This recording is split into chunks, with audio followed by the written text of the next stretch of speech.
Me tomé el atrevimiento de grabar este video para que quede acá, como decimos ahora, la tecnología quede en la nube, quede en la red, y ustedes que me hacen la gran deferencia de ver todo lo que trabajamos en Corporativo de Medios de Comunicación con nuestro enlace nacional y nuestros enlaces internacionales.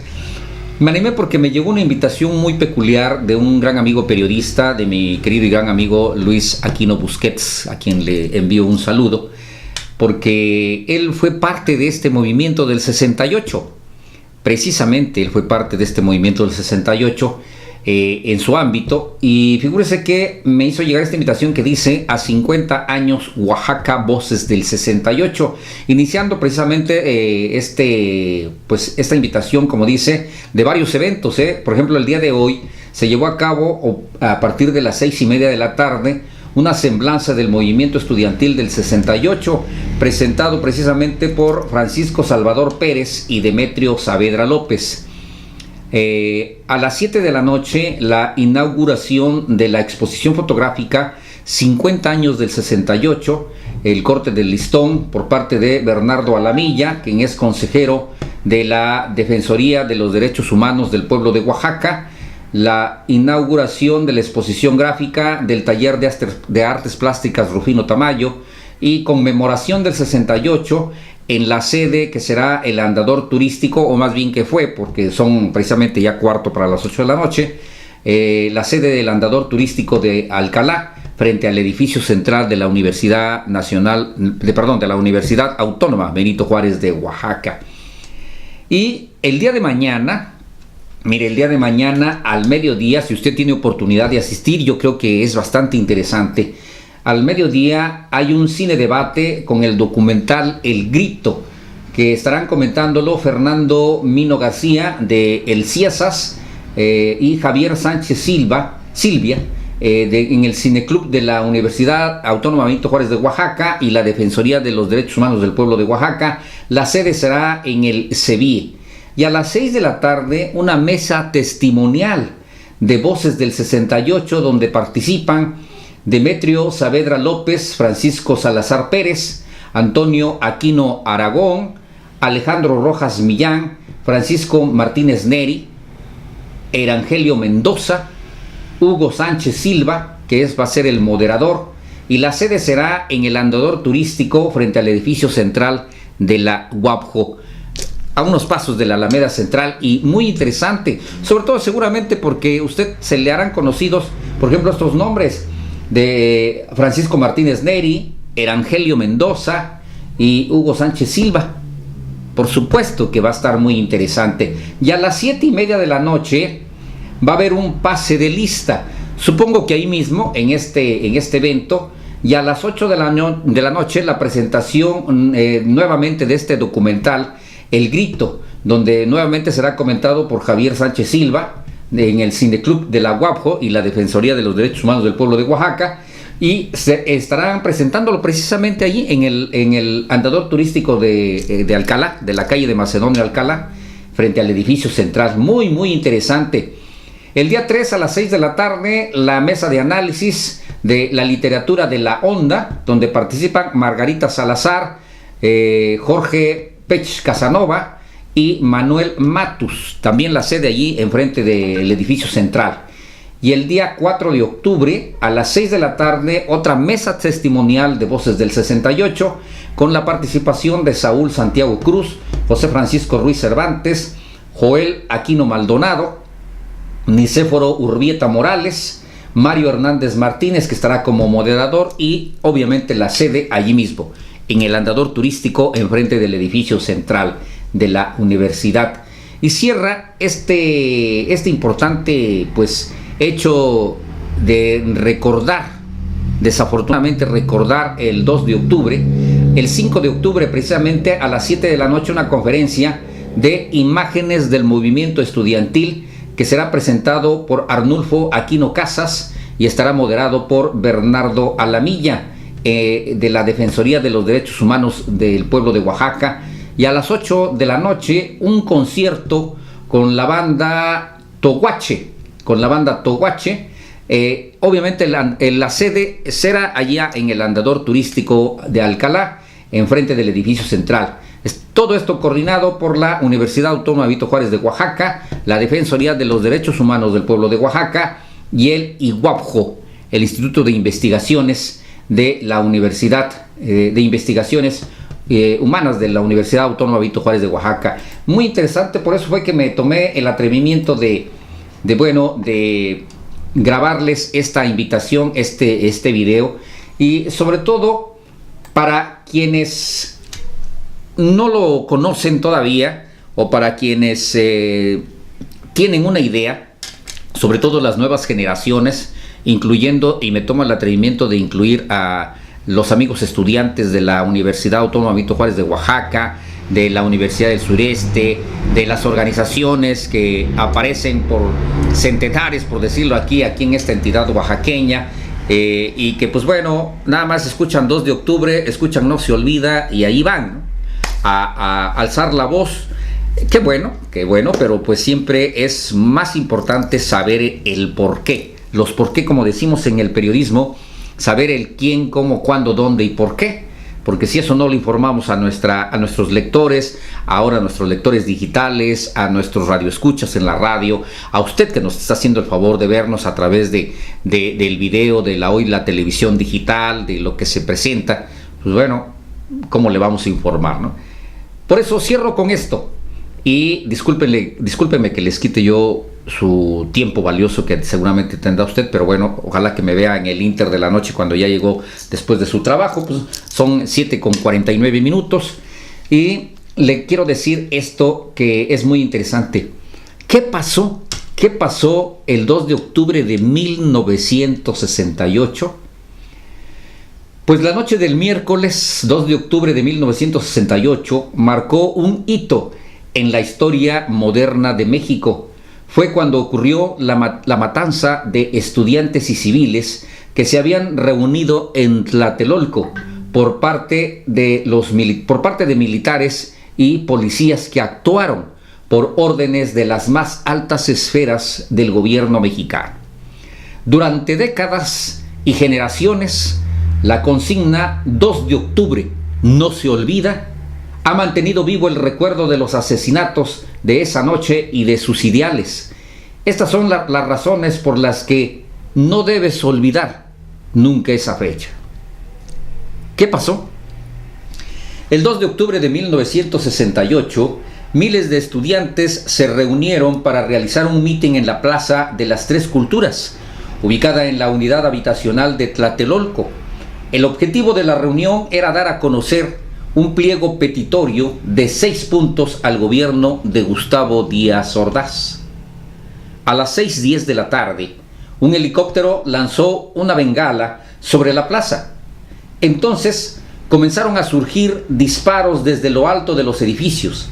Ante ello, los miembros del ejército que resguardaban la concentración, una práctica usual en la época, optaron por repeler la agresión y dispararon contra la multitud. Ante el intercambio de fuego, la multitud se dispersó y varias personas buscaron refugiarse en alguno de los edificios que rodean a la plaza. Sin embargo, en las horas siguientes al inicio de la masacre, agentes militares y policíacos realizaron cateos y detenciones ilegales de manifestantes dentro de varios departamentos de Tlatelolco. Con el tiempo, se reveló que quienes iniciaron los disparos el 2 de octubre fueron miembros del Batallón Olimpia, un grupo de agentes del gobierno federal. Tras la confusión inicial por los disparos, miembros de ese grupo paramilitar y del ejército se coordinaron para detener ilegalmente a decenas de estudiantes. ¿En qué contexto ocurrió? En 1968 surgieron varios movimientos y manifestaciones antiautoritarias en el mundo. Por ejemplo, en Francia ocurrió el llamado Mayo del 68, que consistió en protestas conjuntas entre estudiantes y trabajadores. En el caso de Estados Unidos, ese año se caracterizó por las manifestaciones en contra de la guerra de Vietnam y las protestas por el asesinato de líderes pro derechos civiles como Martin Luther King. En México se gestionó un movimiento estudiantil, el cual surgió a finales de julio de 1968, cuando la Universidad Nacional Autónoma de México y el Instituto Politécnico Nacional formaron un frente común que incluía a la mayoría de las escuelas de nivel superior y medio superior del país, con demandas de democratización y a favor de los derechos civiles.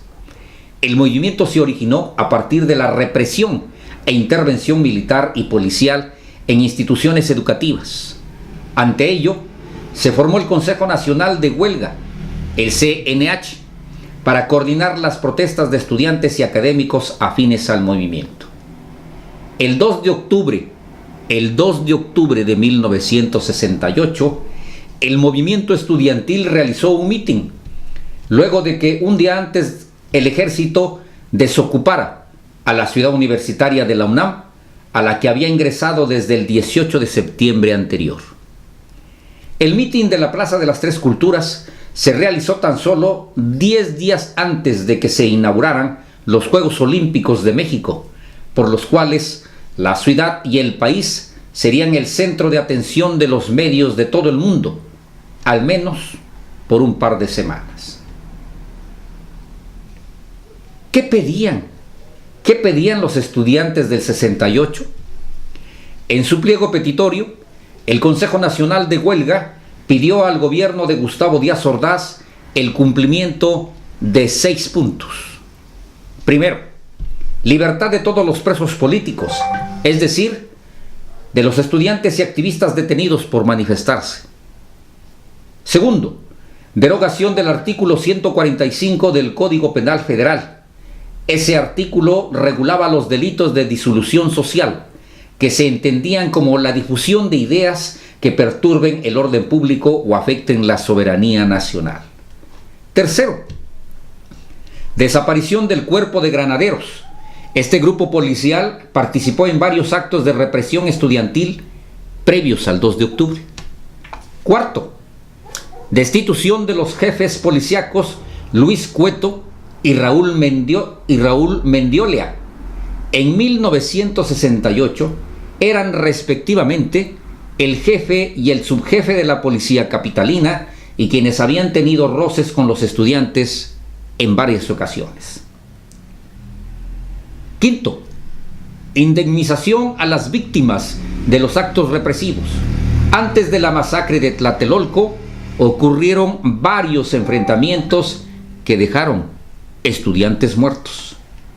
Y sexto, deslinde de responsabilidades de los funcionarios involucrados en actos de violencia contra los estudiantes y establecer un diálogo público entre autoridades y el Consejo Nacional de Huelga para negociar las peticiones. ¿Quiénes fueron los responsables? Esto está interesante. ¿Quiénes fueron los responsables? Cuando ocurrió la masacre de Tlatelolco, el presidente era Gustavo Díaz Ordaz. Recuerda que hasta antes del 2000, el Partido Revolucionario Institucional era el partido dominante que prácticamente tenía asegurado ganar cada elección presidencial. El número 2 del gobierno de Díaz Ordaz era Luis Echeverría Álvarez, quien fungía como secretario de Gobernación. Echeverría tenía bajo su responsabilidad a la hoy extinta Dirección Federal de Seguridad, la DFS, un órgano de inteligencia política y social. En 2006, un magistrado federal emitió una resolución en la que se responsabiliza a Luis Echeverría Álvarez por ser el concebidor y preparador de la matanza de Tlatelolco de 1968, que tuvo como objetivo destruir al grupo nacional opositor del Consejo Nacional de Huelga. Por ello, Echeverría Álvarez, quien sucedió en Los Pinos a Díaz Ordaz y gobernó a México entre 1970 y 1976, fue sentenciado a prisión domiciliaria en el 2006 por genocidio. En 2009, un tribunal federal lo absolvió de dichos cargos. Nada raro en este país, en realidad, nada raro. Digo, acaba de suceder aquí en Oaxaca, precisamente hoy, que me llegaba la información que por algún detallito allá del fiscal anticorrupción o algo que ha sucedido, no sé, muchos lo manejan que son a lo mejor intereses o negociaciones políticas, pues resulta de que le otorgan su libertad al doctor Germán Tenorio Vasconcelos, exsecretario de Salud, quien se tomó, pues bueno, la libertad de comprarse un avioncito, o sea, una avioneta, de comprarse sus motocicletas BMW, bueno, de vaciar las arcas de la Secretaría de Salud. Pero resulta que el fiscal anticorrupción, pues no le encontró, ¿no? Pero en fin, entonces digo, así sucede en este país, desafortunadamente. Lo absolvieron. ¿Qué legado dejó Tlatelolco? Diversos miembros del movimiento estudiantil optaron por hacer carrera en la vida política, ya sea a través de partidos socialistas y comunistas o llegando a formar parte de alguno de los actuales partidos políticos nacionales. Asimismo, se articuló un movimiento de búsqueda de desaparecidos que desgraciadamente sumó a más familiares de víctimas con la subsecuente guerra sucia, es decir, la represión extrajudicial de opositores políticos durante las décadas de los 70 y los 80. Cada 2 de octubre, como precisamente el día de mañana, si usted ve este video este día primero, la noche de este día primero, que lo estoy grabando exactamente 15 minutos antes de las 8, y en este momento que le digo son las 8 de la noche en punto, o si lo ve usted precisamente mañana, que sería este 2 de octubre, cada 2 de octubre se realizan en el país diversas marchas en honor a los estudiantes asesinados en 1968. La principal se realiza en la Ciudad de México. Los estudiantes normalistas de Ayotzinapa, desaparecidos a finales de septiembre del 2014, por ejemplo, tenían planes de acudir a la concentración en la capital. En la Plaza de las Tres Culturas fue instalado un monumento en honor a los caídos en 1968. Por su parte, la Universidad Nacional Autónoma de México creó el Centro Cultural Universitario Tlatelolco, que incluye el memorial del movimiento estudiantil formado por una instalación multimedia. Además, el movimiento estudiantil y la masacre de 1968 han inspirado diversas expresiones en la cultura mediática, como la película Rojo Amanecer de 1989, a lo mejor usted ya la vio, o el libro La Noche de Tlatelolco de Elena Poniatowska, que seguramente usted también ya lo leyó. Esto es el por qué se tiene que manejar como un luto oficial todos los años, este 2 de octubre. El por qué no se olvida y el por qué en esa fecha siempre se ha trabajado en que la bandera nacional debe izarse a media asta. Esto es lo que me tomé el atrevimiento de hacerles llegar a través de Corporativo de Medios de Comunicación. ¿Qué pasó? ¿Qué pasó el 2 de octubre de 1968? Una realidad que sigue pesando al gobierno mexicano. Esté quien esté al frente. Pero, ¿quién fue el generador de este genocidio? Pues don Luis Echeverría Álvarez, que al final pues lo absolvieron porque simple y sencillamente resulta de que no le encontraron culpabilidad. Cierro con esto, para que quede claro. ¿Quiénes fueron los responsables de este 2 de octubre no se olvida? Cuando ocurrió la masacre de Tlatelolco, el presidente era Gustavo Díaz Ordaz. ¿Recuerda usted que hasta antes del 2000, el PRI era el partido dominante que prácticamente tenía asegurado ganar cada elección presidencial?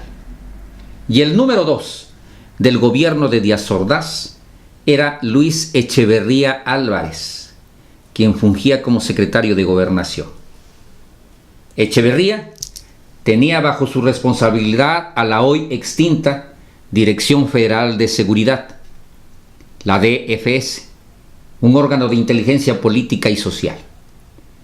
Y en el 2006, un magistrado federal emitió una resolución en la que se responsabiliza a Luis Echeverría por ser el concebidor y preparador de la matanza de Tlatelolco de 1968.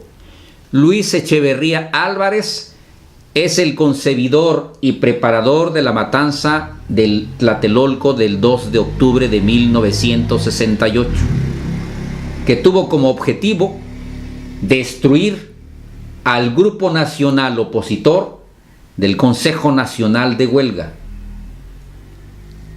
Y luego, Luis Echeverría, pues fue el que sucedió a Gustavo Díaz Ordaz en Los Pinos, de 1970 al 76, y fue sentenciado a prisión domiciliaria, porque, digo, el señor cómo iba a pisar una cárcel, ¿no? Por favor. Fue sentenciado a prisión domiciliaria en el 2006 por genocidio.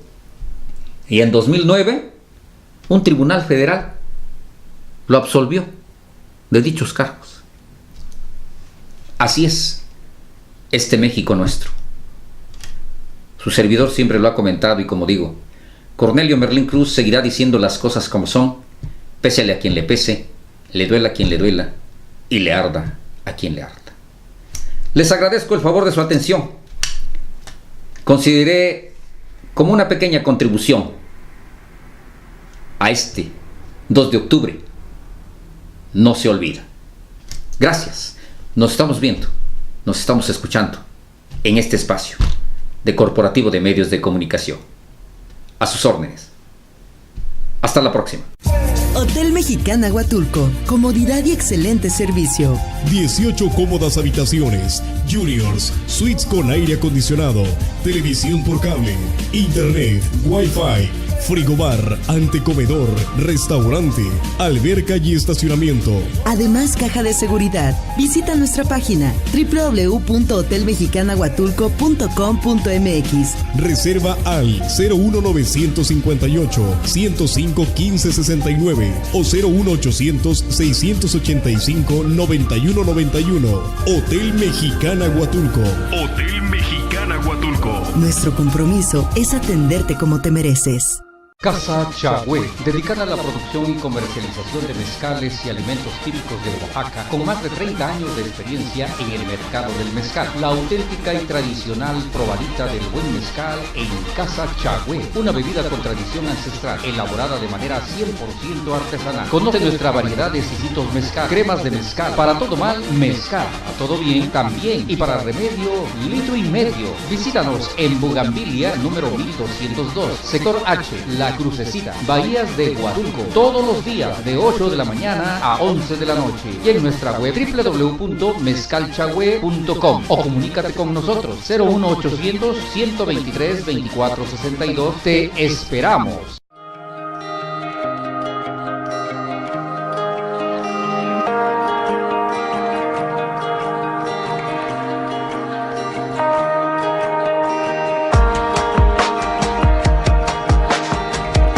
Uno de los mejores hoteles en Oaxaca, el Hotel Casántica, un refugio encantador, con instalaciones remozadas de un convento del siglo XVI, le permite gozar de una experiencia inolvidable en su visita a la ciudad de Oaxaca.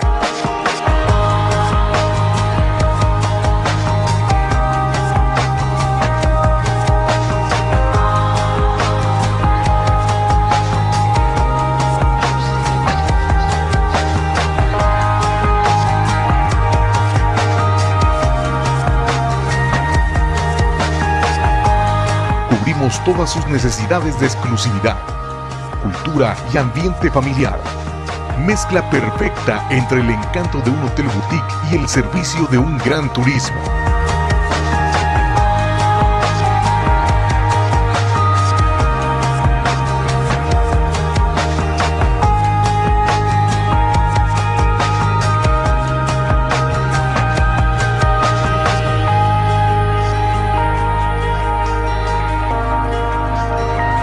Restaurante El Pomo. La capilla del exconvento enmarca el restaurante. Disfruta del exquisito sazón de la comida oaxaqueña, reconocida internacionalmente como patrimonio intangible de la humanidad.